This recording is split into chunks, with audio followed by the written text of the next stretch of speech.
Oh, nandito ko pa pala. Alam mo, dapat nagpapahinga ka na. Kaya kung anong mangyayari dyan sa batang dinadala nyo. Saan nga pala yung matandang kasama mo? Hindi pa dumadating.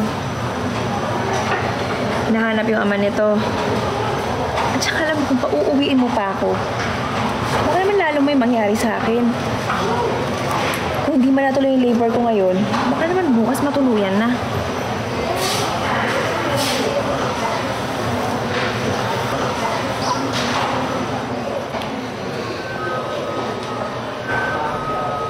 Alam mo, kanina ko pa gustong itanong sa'yo ito eh.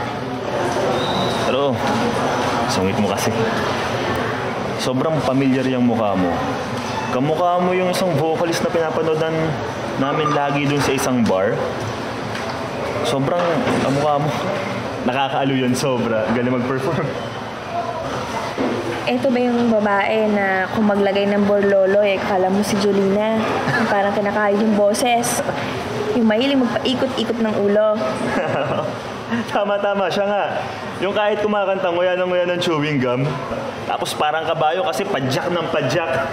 Nakakalo yun sobra. Minsan nakala mo nakadrugs na parang ewan. Sobrang high, grabe. Kala mo addict. Ulol, ako yon.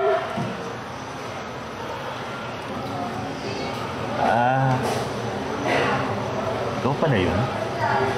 Galing ha? Oo, ako yun. Cheap, oo. Pero hindi addict.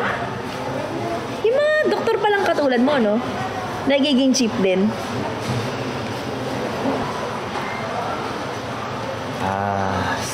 Sige. Alis na ako. May pasyente pang naghihintay sa akin.